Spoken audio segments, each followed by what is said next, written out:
Welcome back. In part one, we sat with Aldous Huxley in a Los Angeles living room and watched him see three flowers as they actually were. We followed the thread from Henry Bergson's reducing valve philosophy through Huxley's Afternoon, through Robin Carhart-Harris's neuroimaging at Imperial College in London. Three descriptions, one mechanism: the brain as a filter. The full signal of reality being quietly, efficiently, comprehensively suppressed your entire life. And we ended with a question. The Tibetan tradition had been working with this mechanism for 1,000 years before any of the others, not describing the valve from the outside, dissolving it from the inside. So, how? How do we do this?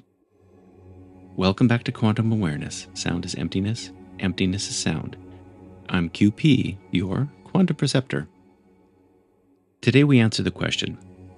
Buddhism didn't just name the reducing valve, it mapped exactly what the valve is made out of. Two specific veils, two distinct layers of obstruction between you and the tathata of things, their suchness. And more importantly, a complete technology for dissolving both of them permanently. Not in an afternoon, and not through a molecule. Through the sustained cultivation of the quality of attention that makes the valve open and stay open. Let's go. Consider this your second dose of quantum dharma. If part one opens something, part two is where we build what comes next. So subscribe so the next one finds you. Share it with someone whose valve is ready to be opened. I would really like to hit 500 subscribers, and every single one of you has got us here. I'm very grateful. Buddhism identified this mechanism not through chemistry and not through neuroimaging, but through direct investigation of the mind itself, in the laboratory of meditation, using various available technologies. In Yogacara philosophy, the mind-only school, one of the great intellectual traditions of Mahayana Buddhism, there are two veils that obscure the nature of reality. The first is the Vajrayana, the veil of afflictive emotions. Things like desire, aversion, ignorance, the emotional weather that constantly distorts our perception before it even arrives. This is what psychological work addresses. The shadow, the wound, the pattern that we all carry with us. And we talked about that in episode 12 when I said that it's easier to wake up from a good dream and a bad one, and in episode 7 when we identified Carl Jung and his shadow. Clean up the emotional veil, and the signal gets clearer. The second is the Yenavarana, the veil of knowable objects. And this is subtler and more fundamental. It's the conceptual mind's compulsive tendency to replace direct perception with a representation, to see flower instead of the flower, to hear your interpretation of words instead of the words, to meet a person and immediately replace them with your idea of them. We call this actually projection. Huxley's reducing valve is the Yenavarana described mechanically. Carhart-Harris's rebus model is the Yenavarana described neurologically. Mescaline loosening the valve is the Yenavarana temporarily dissolving. And what is relaxed when the veil lifts? The valve opens? When the top-down predictions relax? The tathata, the suchness. What Huxley saw in those three flowers. What Mahakapsipa saw when the Buddha held up the lotus. What every genuine contemplative tradition has been pointing at from the inside. Their tradition has been asking for 1,000 years, what if you could dissolve the veil, not in an afternoon, but permanently? Not through chemistry, but through sustained cultivation of a quality of attention that Mahakapsika had developed. What if you could see the flowers that way every time you looked at them? That's what meditation is for. That's what the paramitas are for. That's what the entire path is for. The molecule shows you the territory. The practice gives you the territory. And only you, nobody else, no molecule, no teacher, no tradition, only you can do that practice. Only you can bring it into daily life. Only you can live the practice and bring benefit to others. Huxley was not alone in noticing the open valve produced something other than delusion. Someone I met on the path reported a phenomena called synesthesia, and that's when your doors of perception mix or merge. So think like this: the color red tastes bitter, or the roses are singing softly. I can hear the sun's rays as they fall gently on my face. Another felt herself regress back into childhood, seeing all the people she had hurt along the way, but from their side of the story. Not hers, theirs. Let that sink in. Others report increased creativity and have made important discoveries. Kary Mullis won the Nobel Prize in Chemistry in 1993 for the invention of the PCR, the polymerase chain reaction, the technique that made modern genetics possible, that underlies every COVID test, every DNA analysis, every forensic investigation in the modern world.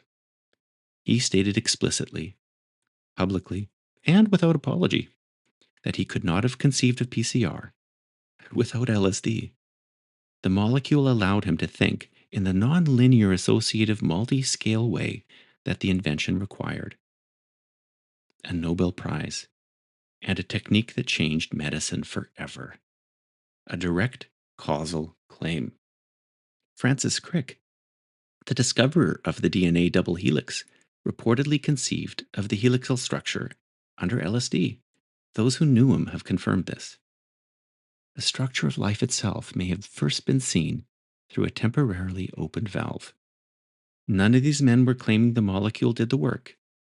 The molecule opened the valve, but the trained, disciplined, rigorously prepared mind of a scientist did the work. The quality of what came through was determined entirely by the quality of the mind that it came through. This is the Buddhist principle exactly. The practice prepares the ground. The recognition comes when the conditions are right. Chemistry can create conditions. It cannot create recognition. It cannot create the prepared mind. It cannot create the capacity to hold what comes through and to work with it and live from it. And this brings us to the most important thing that needs to be said clearly. We all know Timothy Leary. He took what Huxley had explored with philosophical rigor, and Osmond, who had investigated with therapeutic seriousness, and handed it to a generation with the instructions to tune in and drop out. Drop out. The Dharma says exactly the opposite and always has. You open the valve so you can see more clearly, not so that you can leave.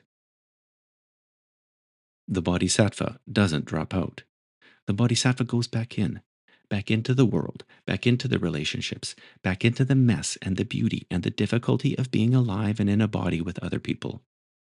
But now, with cleaner eyes, with more of the signal getting through. Leary's slogan did more damage than anyone has ever fully accounted for.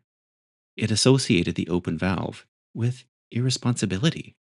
It gave Nixon the ammunition to shut down legitimate research for decades.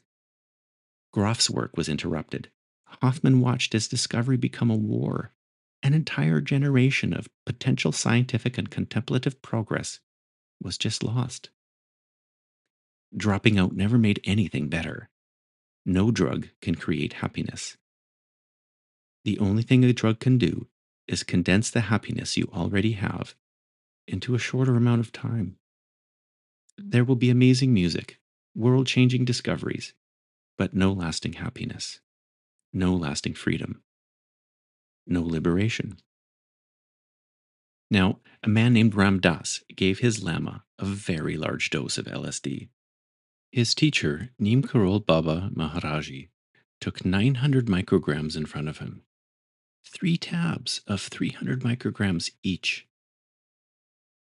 A dose that would floor an experienced practitioner. Maharaj-ji showed no signs of intoxication whatsoever. None. He just sat there. He smiled. He laughed at Ram Dass and said, "I want you to hear this carefully. Only one whose mind is entirely fixed on God could be unaffected by this medicine." His valve was already open, had always been open. The molecule had nothing left to show him. But here's what makes this story even more remarkable. The Maharaj-ji did not dismiss this medicine. He actually said these medicines were used in the Kulu Valley a long time ago. But yogis had lost that knowledge. They were used somehow in a fasting tradition. Nobody knows now. He was not saying the molecule is worthless. He was saying the container, the knowledge, the preparation, the tradition that held this practice around the medicine had been lost. What remains is the molecule without the map, the window without the house, the opening without the capacity to navigate what comes through. That is exactly what this episode is about. Aldous Huxley died on November 22nd, 1963, the same day as John F. Kennedy.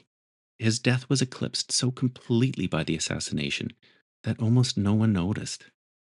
One of the greatest minds of the 20th century dissolved into whatever comes next on the most traumatic day in modern American history, and the world was looking somewhere else.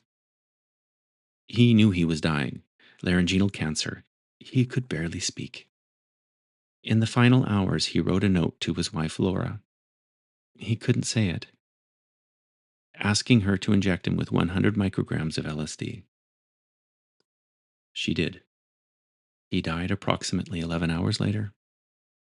Those present described him as peaceful, moving towards something rather than away from it. Laura wrote about his face in the final hours.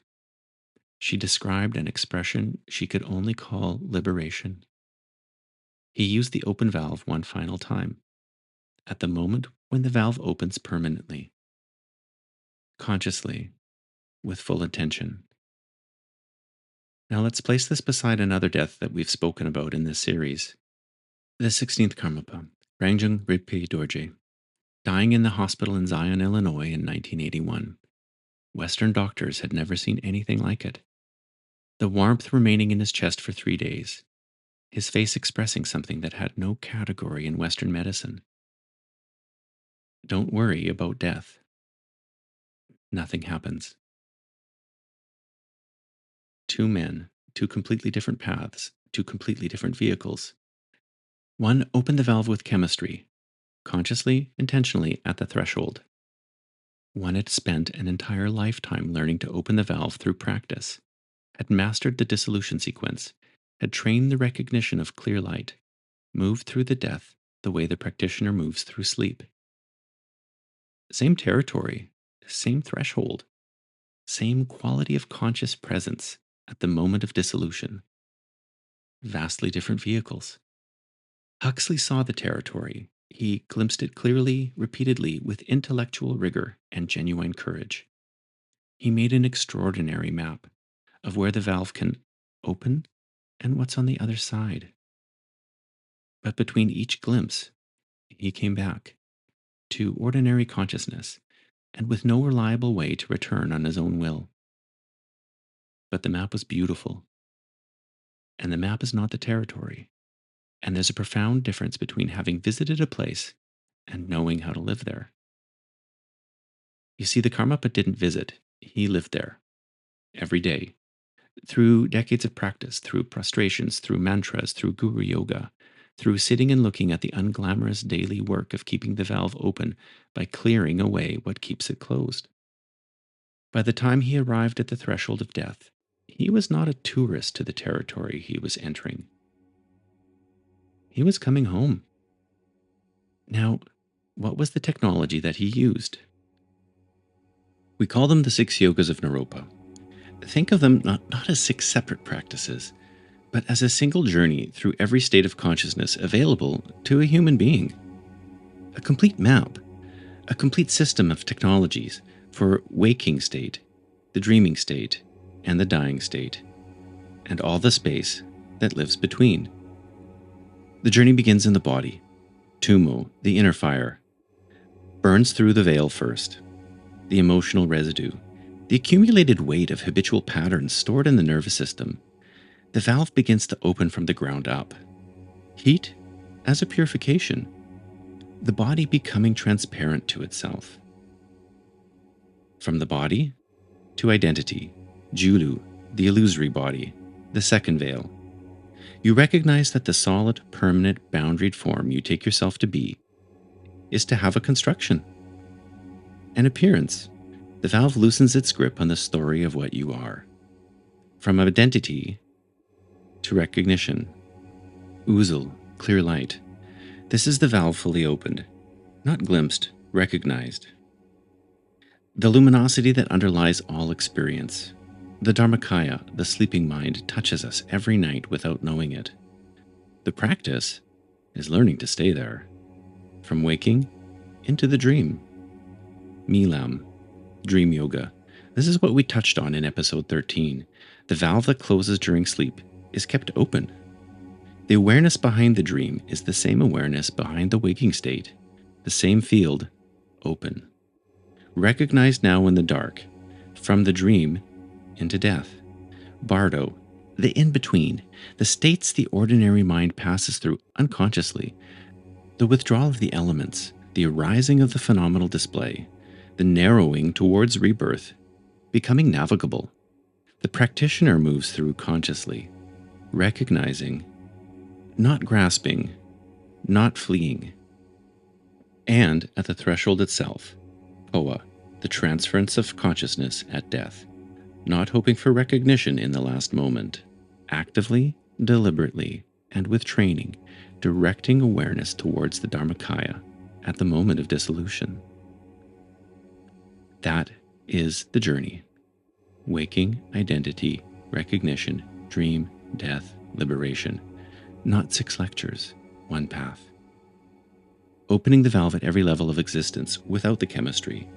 Huxley opened the valve with 4/10 of a gram dissolved in water. The 6 yogas of Naropa open the same valve, in the waking state, in the dream state, and in the dying state, and in the space that lives between. Not in an afternoon, not through a molecule, but through sustained, precise cultivation of the quality of attention that makes the valve open and stay open. That's the technology Milarepa's calluses were built from. That's what the 16th Karmapa's warmth 3 days after his death was the fruit of. That's where the path leads. Now, I'm sure some of the Karmapa students gave him some LSD at some point. I doubt very much he took it. He simply didn't need to. He only received it so his students would have less to misuse themselves. A valve that had never been closed has nowhere left to open. A molecule cannot enlighten you. It cannot help you traverse the stages or the bardos of life. Only years of practicing love and compassion can.